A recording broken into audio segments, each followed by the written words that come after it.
Around the year 1200 BC, the eastern Mediterranean was home to a network of kingdoms and city-states more interconnected than most people today realize. The Hittite Empire ruling out of its mountain capital of Hattusha in central Anatolia, the new kingdom of Egypt governing the Nile from Thebes, the Mycenaean palace states of mainland Greece, the trading port of Ugarit on the Syrian coast, the Kassite dynasty in Babylon, and the kingdom of Elam in the Iranian highlands, all bound together by sea lanes, royal marriages, diplomatic letters, and above all by trade, because this was still the age of bronze, and bronze needed both copper and tin in particular had to travel enormous distances, much of it thought to originate from mines far to the east, before it could reach the smiths of Greece or Egypt or Anatolia, meaning that the weapons, tools, and status objects that held these societies together depended on supply chains stretching across thousands of kilometers. Chains that were only as strong as the peace between the kingdoms that controlled each link. Within the span of a few decades, that entire world came apart. Hattusha was burned and abandoned. The Mycenaean palaces of Greece, including Pylos and Mycenae itself, were destroyed and never rebuilt in their old form. Ugarit was sacked so thoroughly it vanished from history, its ruins undisturbed until archaeologists rediscovered them in the 20th century. Cities across the Levant and Anatolia show the same telltale signature in the ground: a layer of ash, collapsed mud brick, and scattered weapons, all dating to roughly the same narrow window of time. Historians call this event the Late Bronze Age collapse, and it remains one of the most debated turning points in the ancient world, not because we lack evidence, but because the evidence points in several directions at once, and no single explanation fully satisfies everyone who has studied it. For a long time, the collapse was blamed almost entirely on a single, mysterious group known from Egyptian inscriptions as the Sea Peoples. The main source for them is the mortuary temple of Pharaoh Ramesses III at Medinet Habu, where carved reliefs and hieroglyphic texts describe a great coalition of seaborne raiders who swept down the coast, destroying everything in their path. The inscriptions name several groups within this coalition, among them the Peliset, the Tejeker, the Shekelesh, the Shurdan, and the Denian, and boast that this combined force had already overwhelmed the Hittites, the island of Cyprus, and cities along the Syrian coast before it ever reached Egypt. Ramesses III claims to have defeated them decisively in a great land and river battle in the Nile Delta, and the Egyptian record certainly treats this as a turning point, a moment where catastrophe was narrowly avoided. But even in the Egyptian sources, the identity of the Sea Peoples is frustratingly vague. They are described by where they attacked, not by where they came from. Modern scholars have proposed origins ranging from the Aegean Islands to Cyprus, Anatolia, Sicily, and Sardinia, and it is entirely possible that the label covered several unrelated groups who simply happened to be moving and raiding at the same time, drawn together more by circumstance than by any shared plan or leadership. For decades, the popular image was of a single unified horde invading out of nowhere. But that picture has not held up well under closer scrutiny, because the pattern of destruction across the region does not look like the work of one coordinated army so much as a general unraveling that different regions experienced in different ways. Take Hattusha, the Hittite capital. It sits far inland in the rugged mountains of central Turkey, nowhere near an obvious path for a seaborne raiding party, and yet it too was destroyed around this time. Some scholars argue the city was already in serious decline before its final destruction, pointing to Hittite royal correspondence that describes chronic grain shortages and repeated pleas to allied kingdoms for emergency food shipments. Other candidates for what finished off the Hittite state include internal power struggles, the loss of vassal territories that had provided resources and manpower, and pressure from other Anatolian peoples, such as the Kaska tribes to the north, who had harassed Hittite borders for generations. It's entirely possible the Hittite collapse had little direct connection to the Sea Peoples at all, and instead reflects a state that had already been weakened from within before an opportunistic neighbor or a cascading crisis delivered the final blow. This is one of the central difficulties of the period. The archaeological signature of destruction looks similar everywhere: a burned layer, collapsed walls, sometimes weapons and unburied bodies. But the underlying cause in each specific case may have been completely different,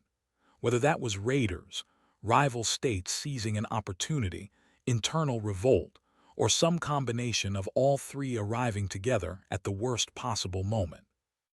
Climate has become one of the most actively researched explanations in recent decades, and the evidence for it is not just speculative but drawn from an increasingly rich body of scientific data. Analysis of pollen deposits and cave formations such as stalagmites from sites across the eastern Mediterranean, including areas of modern Israel, Cyprus, and Turkey, points to a shift toward markedly drier conditions beginning in the 13th century BC and continuing for an extended period afterward. This lines up unsettlingly well with the written record from the palaces themselves. Hittite texts from this era describe severe famine conditions, and there are letters requesting grain shipments from Egypt and other allied territories, framed in language suggesting real desperation rather than routine diplomatic requests. A drought that lasted not one bad season but potentially decades would have hit an agrarian Bronze Age society in ways that are difficult to overstate. Crop failures mean not just hunger but a collapse in the taxable surplus that funded palace bureaucracies, standing armies, and the maintenance of chariot forces, which were extraordinarily expensive to field and were the backbone of late Bronze Age warfare. A kingdom that could no longer feed its soldiers or maintain its chariotry was a kingdom that could no longer defend its borders or project the kind of power that kept smaller neighbors and vassal states in line. And once that authority slipped, everything built on top of it, tribute networks, trade agreements, marriage alliances, could unravel very quickly. Some researchers have gone further and connected this climate shift to specific volcanic activity, since large eruptions can inject enough sulfate aerosols into the upper atmosphere to measurably cool the climate and disrupt rainfall patterns for years afterward. An effect that has been documented in tree ring records from much later, better documented eruptions. Whether a specific known eruption is directly responsible for the late Bronze Age climate shift remains a genuinely contested question among specialists,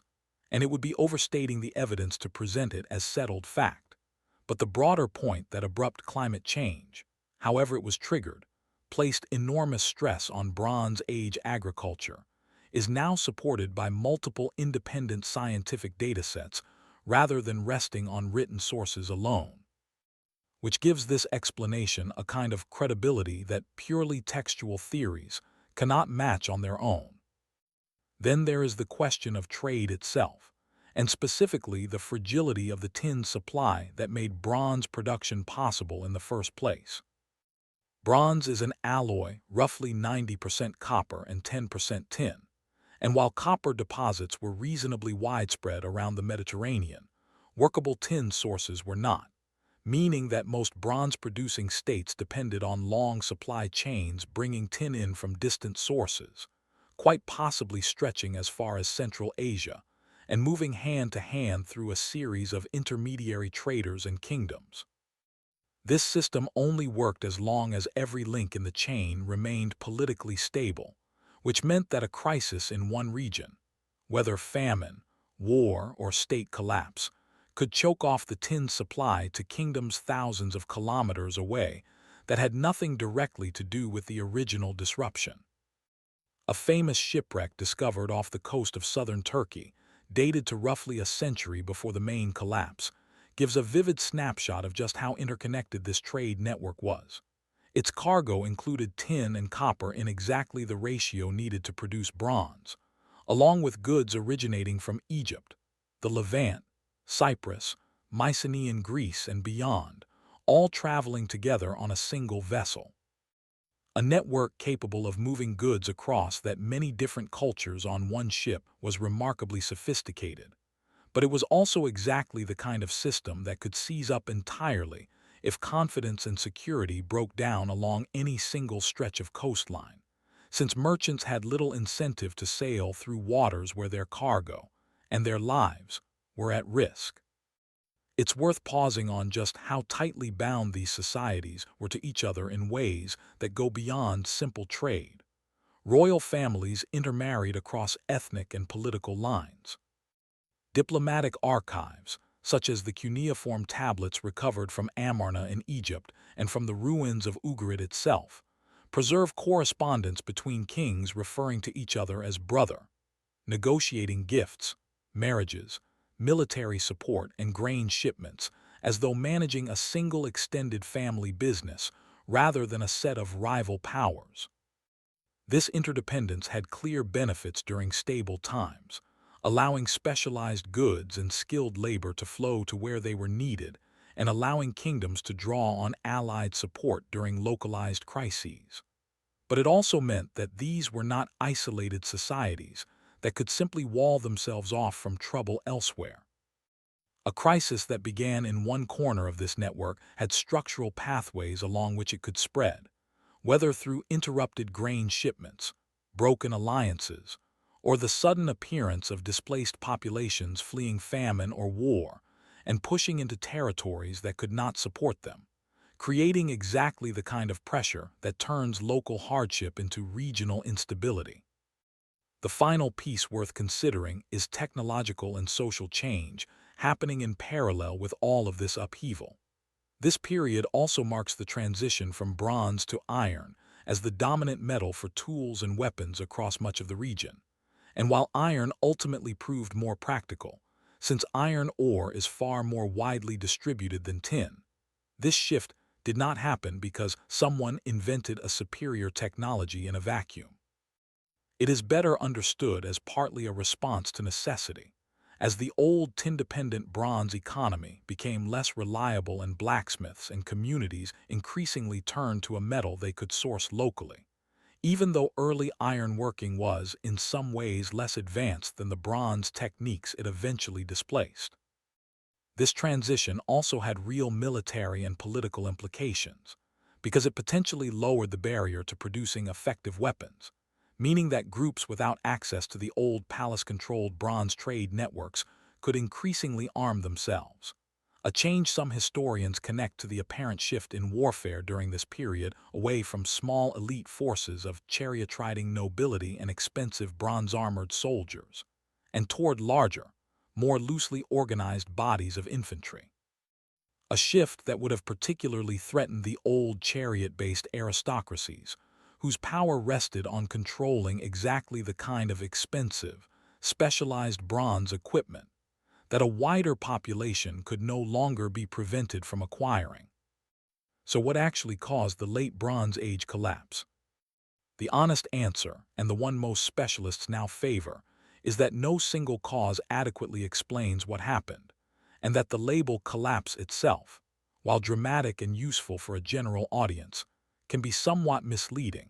since it implies a single sudden event when the reality, at least in most regions, looks more like a rolling crisis that unfolded across a generation or two,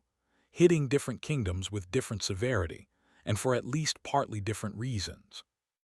The most persuasive current models treat this as a case of systemic collapse, where climate stress placed pressure on agricultural output, which weakened the tax base and manpower of major kingdoms, which reduced their ability to maintain armies and control their own frontiers and vassal territories, which in turn opened opportunities for opportunistic raiders, displaced populations, and ambitious rivals to strike at weakened states. All while the long-distance trade networks that had once allowed kingdoms to buffer local shortages through outside support were themselves becoming unreliable, meaning that the very interdependence that had made this world so prosperous and sophisticated also made it unusually vulnerable once multiple stresses arrived at once. A kingdom that might have weathered a bad harvest, a raiding party, or a succession dispute individually found itself unable to absorb all three arriving together. And once enough major players in this network failed simultaneously, the network itself stopped functioning, taking down even some of the kingdoms that might otherwise have muddled through. It's also worth noting, because it complicates any narrative of total darkness, that this was not the end of civilization in the region, even though it was certainly the end of a particular kind of civilization. Egypt survived, in a substantially weakened and reduced form, and continued as a distinct political entity for many more centuries. Assyria endured this period as well, and would go on to become one of the dominant powers of the following Iron Age, eventually building an empire larger than anything that had existed before it in the region. Even in Greece, where Mycenaean palace civilization vanished so thoroughly that later Greeks themselves seem to have had only dim and mythologized memories of it, passed down through oral tradition and eventually written epics, new forms of society would slowly emerge from what followed, evolving over the following centuries into the city-states of classical Greece. What this period really represents, then, is not the annihilation of human civilization in the Eastern Mediterranean, but the collapse of a specific, highly centralized, palace-controlled political and economic system,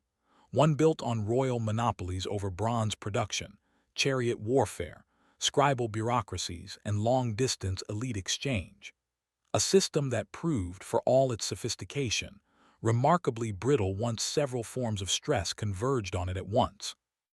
And its disappearance opened the way for very different kinds of societies to eventually take its place, working with new metals, new military structures, and over time, new forms of political,